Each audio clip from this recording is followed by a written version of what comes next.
Hey, speaking of luminaries of their generation riding off into the sunset, let's move over to the other side of the aisle and talk about Nancy Pelosi. So, the former House Speaker announced this week that she will not seek re-election in 2026.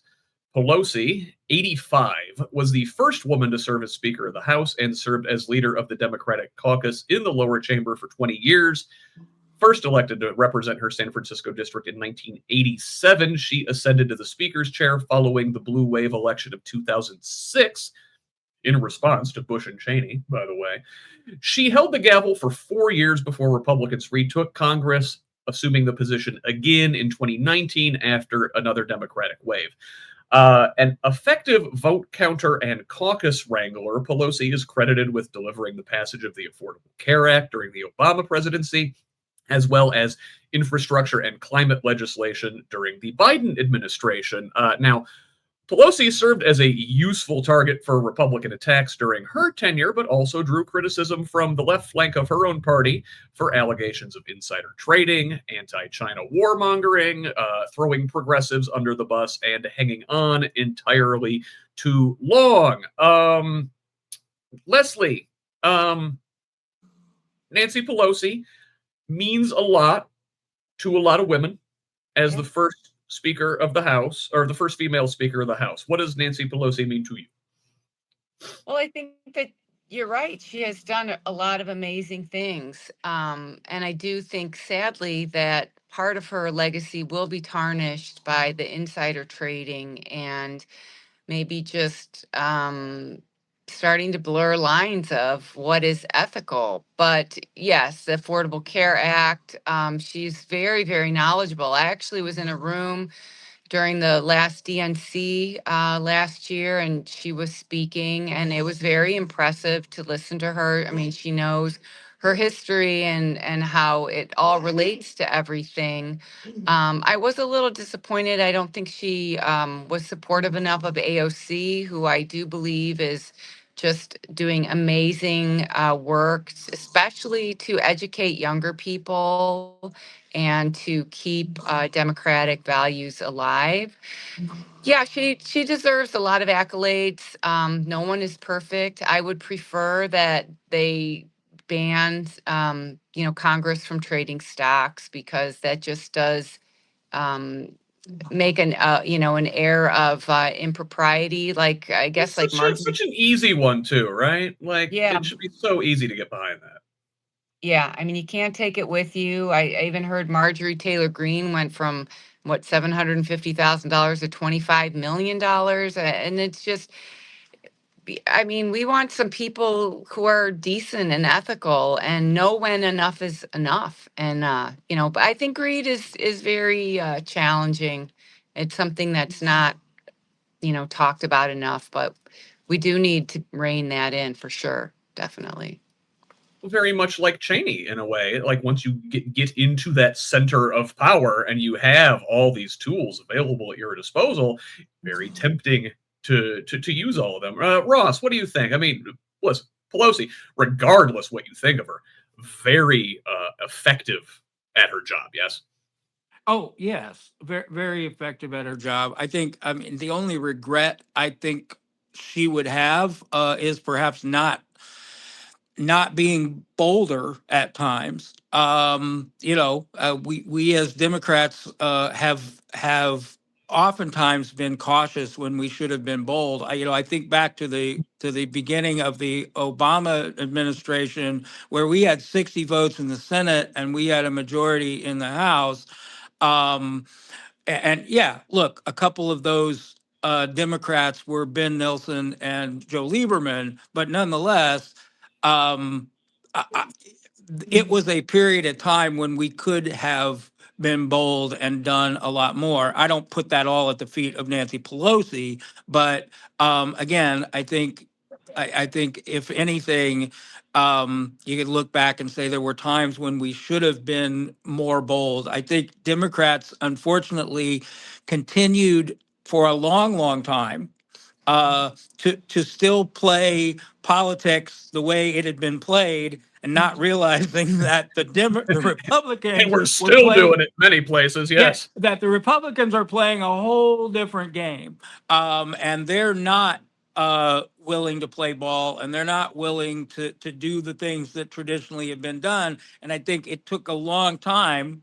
I hope we're seeing in this shutdown now that maybe we finally learned that you've got to fight fire with fire. You cannot take the high road when the other side is stabbing you in the back. But obviously, a great speaker, and was a great vote counter, a great whip.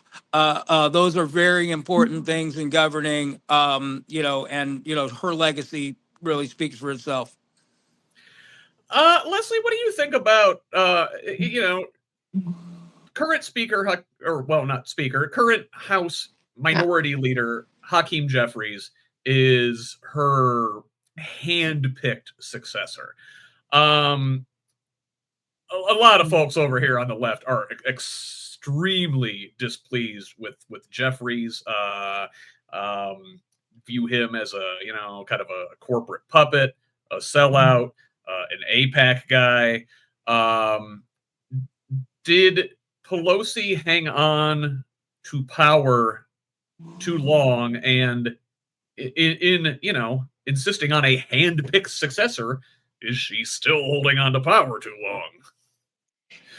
Yeah, there's some issues. I mean, I do listen to him. Sometimes he sounds very fiery, and sometimes he's a little reticent. I think, the qualities that get you elected and get you popular with your colleagues aren't always the traits that make for a fiery leader. So yeah, I mean, I think there's a case to be made for maybe a mandatory retirement age. I do think that people are reluctant to step down because they know that they will win. They have ascended ranks where they're the top of certain committees and they have influence, and I'm sure many of them have very good intentions. They think, well, at the top of this committee, I can influence policy or I can do this good. But, we're killing ourselves because we're not, building a bench, which I think we find all over the country. We need more younger people, bring them on sooner. But yeah, I think saying I Oh, have heard him speak up, and I don't know. I just wish that there was somebody who was even more forceful, I suppose. yeah. More Ross, let me ask you this. With Pelosi, San Francisco, Jeffries from New York. Again, look, we're Democrats. I know where the base of our party lives, and that's fine. But would it be better optics? I remember Tim Ryan challenged her for leadership in the House a few years back. Would it be better optics for Democrats to have maybe a Midwestern or somebody from the interior of the country as the nominal leader of the caucus to just sort of diffuse those Republican talking points? I mean, possibly. I think if they would just move on to another talking point, frankly. If someone in the mold of a Paul Wellstone was the leader, then I would say, yeah, for that. But I don't know that it's necessary. If we have a leader who's in a place where they're going to get reelected and they're in a stronghold, I mean that's probably a good place to have a leader.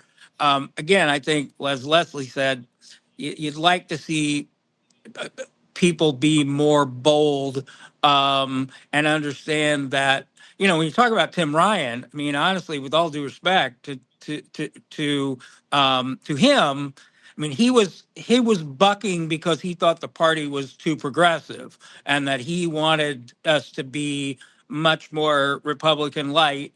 And I'm obviously very much against that. I think people should run as who they are, and I think conservative Democrats can make their case, absolutely, and take that to the voters. But as a party, you know, we're not Republicans. We're not Republican light. We believe in the New Deal. We believe in a progressive government, and that's what our party stands for. So, you know, that kind of a challenge that, hey, we as a party need to be less progressive and more apologetic and more, hey, you know, we like Reagan too. I'm not on that. I'm not on that bus at all. Yeah, for sure.